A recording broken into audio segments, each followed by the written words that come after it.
What's going on, guys? Tiana Burse. Over the next few minutes, I'm gonna pour into you. I'm doing a 7-day video series, so the look will stay the same, but you will have 7 videos over the next 7 days. I'm excited because today we're gonna be talking about this right here, Think and Grow Rich by Napoleon Hill. This has been my business Bible, right? Featured in magazines, publications, newspaper. I'm a weekly columnist, and how in the world over the last 10 years have I been able to be top 30 under 30 in all of Northern California as far as entrepreneurs moving and shaking. And there's a lot that goes into it. I don't know where in the world we got to a point where entrepreneurship has been like this really cool, sexy trend. Entrepreneurship is tough, and if you're not equipped with the right tools, you will do what 99% of Americans do. You will start something and then you will quit something, all in the same, not only fiscal year, but even in the same month, because you weren't fully aware and equipped to some of the challenges and pitfalls and tough times and struggles that you have to go through in order to be featured in publications and have the lifestyle of your dreams. So I'm gonna equip you guys over the next 7 days. Who am I talking to in this video? I'm talking to entrepreneurs who are struggling right now. I'm talking to people who want to make a change in their life, and I'm going to reference many books, because if you can change your mindset, you can change your life. So I'm going to give you 7 keys to success, 7 keys to succeeding as an entrepreneur. And I'm going to start with number 1. I'm going to bring it out of this book. Anything that you ever need to know about having success in your life has been written in a book. All you have to do is go get a book. The sad part is that less than 1% of Americans even own a library card. After they graduate from high school or college, whatever schooling that you finish, 9 times out of 10, most people don't go back and pick up a book. That is a skill that is the most underdeveloped skill you can think of. The most underdeveloped skill you can think of is being a reader. Leaders are in fact readers, and so why am I referencing books? I've read over 650 books over the last 10 years. I try to read 20 to 30% of a book a day, a new book a day. Again, if you change your mindset, you can change your life. Your mindset is one of the most powerful things you can ever have. Your brain is more powerful than any supercomputer ever created, because man or woman had to be the person to create that supercomputer. So don't underestimate what's up in here. This is powerful beyond anything you could ever imagine. So we're gonna reference right now in Napoleon Hill's book, Think and Grow Rich. Guys, this is an older version of it. I have the newer one. The newer one is bigger, it's thicker, it's purple.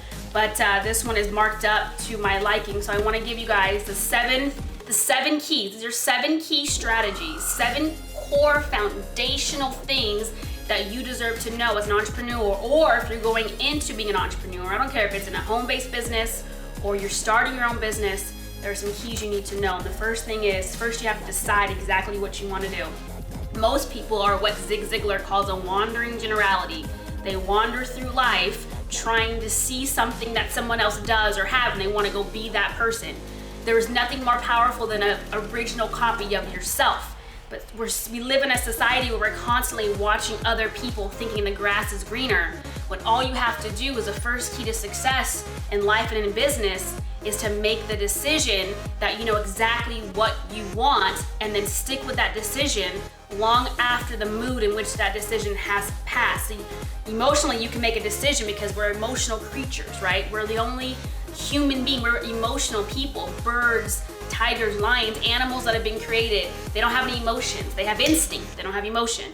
We have emotions, so we are emotional creatures who make decisions, and then we stop when we feel differently, when our mood has changed. The first thing you want to do is you want to decide exactly what you want. Even if it's a job, decide exactly what kind of job you want. The second thing that you want to do is you want to choose a niche, choose an area, choose a company, choose something, right? Be very specific in your choosing of the niche that you want to go down. Whether it's starting a business that has to do with gardening, or starting a business online that has to do with personal branding, or starting a home-based business and wanting to market a product or service. Decide, know exactly what you want. That's the second step. The third step, guys, is to study. Study, teach, do. That's one thing I love, is to study something, to teach it to others, because you do not understand something until you can explain it to someone else so that they can understand. So it's important that you study your skill. I always teach people online and offline. If you're making $30,000 per year in a job and you want to make $100,000 online, you still have a $30,000 habit. You can't turn a $30,000 habit into a $100,000 income in a different niche or skill set. You have to study and then adapt to the habits, do the thing, and then you shall have the power. Ralph Waldo Emerson said that. All right, guys, the fourth thing is analyze yourself. It's called do a checkup from the neck up, right? So that's important. Most people don't audit themselves, therefore they kind of go and they struggle when they don't have to. They go around the mountain, right? The good old Bible book, right? I'm not a Bible thumper, but the good old Bibles, you know, it's supposed to take what, I don't know how many days it's supposed to take, but it took like 40 years to go around that mountain, right? So as entrepreneurs, we tend to go around and around and around in circles without having that success that we want because of the fact that we don't audit ourselves, and that's important. Now, when you audit yourself, it's important that you have a mastermind and a mentor, like a Yoda, in that niche to be able to teach you and to be able to hold you accountable and correct you when you're off course, okay? That's important when you're auditing yourself. The fifth thing, guys, is to forget whether or not there is an opportunity in the space you're going down. Forget having any doubts going down that road.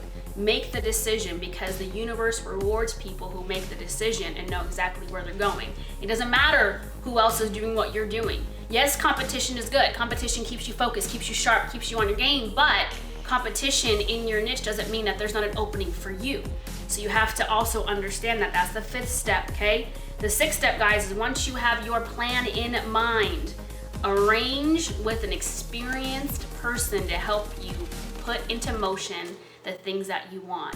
Why is that so important? Again, it goes back to your Yoda, right? Who is your mentor in that niche? They're all over the place. You know, people who are successful in certain niches, they write books because they want to teach you what they know to pass on their legacy. They're everywhere, but you have to search. You can't be lazy in your thinking. Most people go to a job that they dislike, which requires them to not think that much. It's very robotic. They're doing the same thing every day, therefore they're not challenged in their thinking. So you have to become challenged with your thinking to find the mentor. Find the person who's going to challenge you to become better in your niche and in your area. Don't be a robot. Don't be lazy in your thinking. And the last and seventh step is to present it to the proper people who can make the decision to take you to where you want to go. Now, what does that mean? That means if I'm creating a niche online, I'm going to present my offer to the people that I'm talking to, my target audience. If I am going down a road where, you know, I'm in a specific niche, like I said, gardening, I'm going to be able to present my things to the people who can pull out their credit card and buy what I'm offering. It doesn't matter what niche you're in. That's the 7 keys. Now, guys, I got this out of a book, Think and Grow Rich. Think about that title, Think and Grow Rich. It doesn't say do and grow rich, it says think and grow rich. So everything starts with your mindset first. If you change your mindset, you can change your life. Become obsessed with reprogramming your conditioned thinking. The problem with most people and the problem with the world is that there's been such a conditioned thinking, and it starts from school. You know, school is great, it's there for a reason. It doesn't equip you with the proper skills to come up and run a business, right? It doesn't at all. They teach you things that aren't important first. So we tend to get conditioned to do things that aren't important first. What's important first? Picking up a book and reading it, developing that skill, work on that skill. Guys, those are the 7 steps that I'm gonna give you today to get exactly what you want right out of this book, Think and Grow Rich by Napoleon Hill. Look out for another video tomorrow. I'm excited to keep pouring into you guys. If you haven't subscribed to this channel, go ahead and click that button now. It's important that you do. Why? Because I'm gonna be doing videos like clockwork, pouring everything that's in my mind. I'm gonna pour it into you guys and teach each person how to be successful as an entrepreneur, how to stick with the game plan, how to have that stickability factor that I like to say it as an entrepreneur, and teach you how I've made multiple 6 figures online and offline. And I did that effortlessly. So I appreciate you humans. Be bold, be great, and above all, be you.